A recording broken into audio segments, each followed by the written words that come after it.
né? Mas a Bahia realmente é um estado que eu acho que está no coração de todo brasileiro. Você tem o seu estado realmente de nascença, sua naturalidade, mas a Bahia sempre está no coração dos baianos, não só pelas suas belezas, a riqueza do seu povo, riqueza que eu digo, riqueza de alma, cultural, né, de alegria do povo da Bahia, mas também um exemplo que a Bahia dá ao país de um grande estado, que é a sexta maior economia. São 27 estados da Federação Brasileira, nós estamos em sexto na maior economia. Isso não foi conquistado agora, isso foi conquistado ao longo de anos. A Bahia é um estado, felizmente, hoje integrado. As suas regiões todas se comunicam com a capital. Quando eu era garoto, senhor presidente, eu que sou originário da cidade de Jequié, lá residem meus pais, minha família. Quando nós íamos a Salvador, eu tinha nessa época em torno de 10 anos de idade, 9, 10 anos, e fui prestar, naquela época, concurso de admissão para ingressar no Colégio Militar de Salvador. Meu pai dizia, vamos para a Bahia. Ora, eu dizia, nós estamos na Bahia. Por que ir a Salvador significa a Bahia? E a explicação, senhor presidente, é que Salvador era a cidade da Bahia. A Bahia se resumia praticamente à sua capital. E tínhamos isolados, sem ligação rodoviária, pavimentada, a capital do estado, praticamente nenhuma estrada, sequer a ligação Salvador-Feira de Santana existia na década de 50. E de lá para cá, com o esforço dos diversos governos da Bahia, a Bahia avançou muito. Hoje a Bahia tem integrada no seu território todo o oeste baiano, uma grande região, mais de 4 milhões de hectares disponíveis, uma nova fronteira agrícola para o país. Hoje, grande produtor de grãos, o oeste baiano.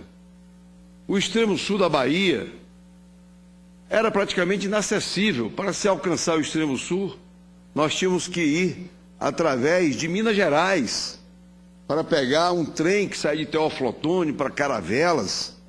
Hoje não, hoje se tem a BR-101, e assim foram construídas a BR-242, a Estrada do Feijão. Então a Bahia se interligou por inteiro. E continua necessitando a Bahia de obras estruturantes, que façam a interligação das nossas riquezas. Eu só lamento que, diante do crescimento recente do país, em diversos setores, inclusive de infraestrutura, nós estejamos na Bahia carecendo de infraestrutura para alcançarmos o desenvolvimento que temos direito. Então nós temos problemas seríssimos hoje com relação aos portos baianos, que há muito e muito tempo não estão à altura da nossa economia.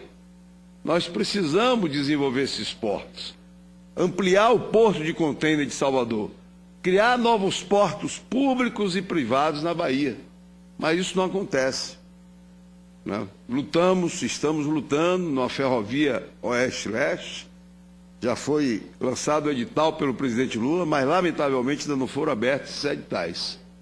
Essa é efetivamente uma obra estruturante.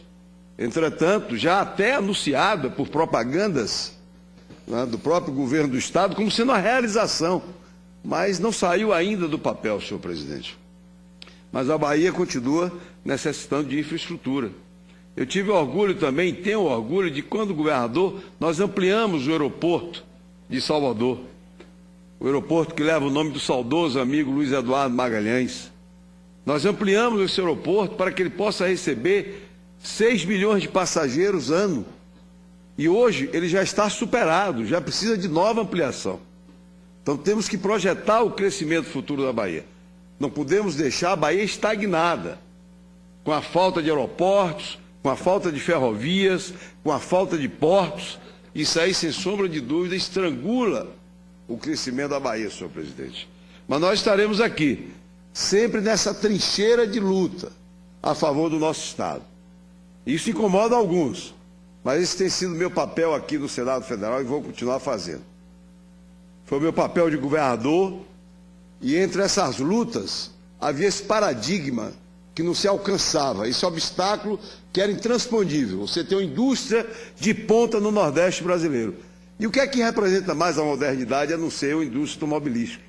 Pois com o seu apoio e de todos os governadores do Nordeste naquela época, nós conseguimos vencer as barreiras políticas colocadas até por alguns que não entendiam na cidade da Ford, no Nordeste brasileiro, não só da Bahia, mas para todo o Nordeste.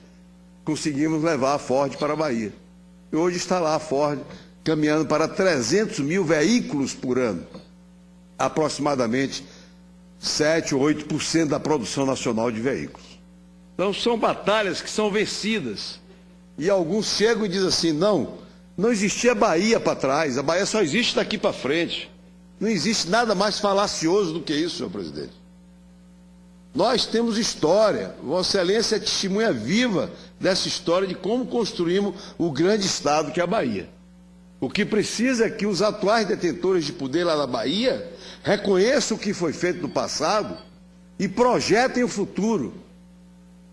Hoje se diz na Bahia, senhor presidente, em discursos oficiais, que as conquistas são conquistas do ponto de vista meramente de mudança comportamental, não é? São conquistas que não são tangíveis, são intangíveis.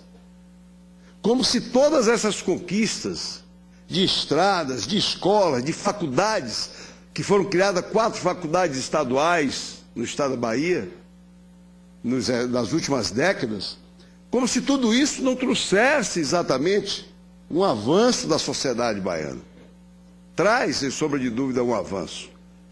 E essa Bahia que tem trazido hoje orgulho para Vossa Excelência, como é para mim. Agora, aqueles que efetivamente não querem reconhecer como a Bahia se desenvolveu, como ela avançou, vão dizer que as conquistas são além do muro, são conquistas intangíveis.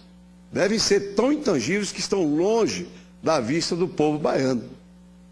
Porque não adianta a propaganda não supera, senhor presidente, a realidade nunca vai superar.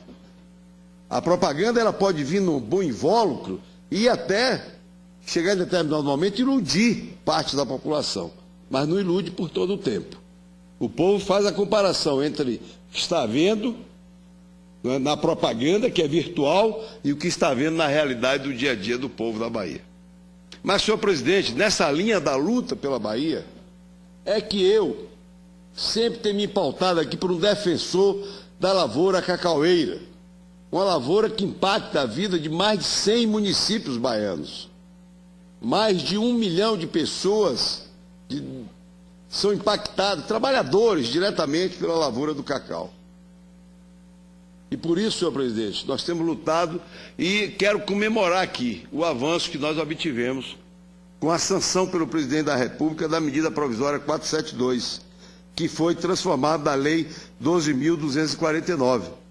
E, ao mesmo tempo, quero comemorar, senhor presidente, também a sanção da Lei 12.252, oriunda da medida provisória 475, aquela dos aposentados, que muitos diziam que nós estávamos aqui sendo irresponsáveis a dar um aumento melhor para o aposentado. E nós conseguimos aprovar e foi sancionado pelo presidente Luiz Inácio Lula da Silva, mostrando que o Congresso brasileiro estava correto e fez uma ação extremamente importante e de justiça total para com o povo aposentado do nosso país. Então, senhor presidente, comemora essas duas vitórias. Essas duas questões, inclusive, foram matérias do jornal à tarde. Produtores de cacau da Bahia têm desconto de 30% nas suas dívidas. A outra manchete foi: aposentados e pensionistas do INSS terão aumento de 7,72%. No caso da Lei 12.249, o artigo 138 foi oriundo de uma emenda de minha autoria, senhor presidente, que foi incorporada aqui, agradeço mais uma vez, pelo relator da medida provisória 472, o senador Romero Jucá. Isso após intensas negociações e uma resistência muito grande por parte dos burocratas do Ministério da Fazenda.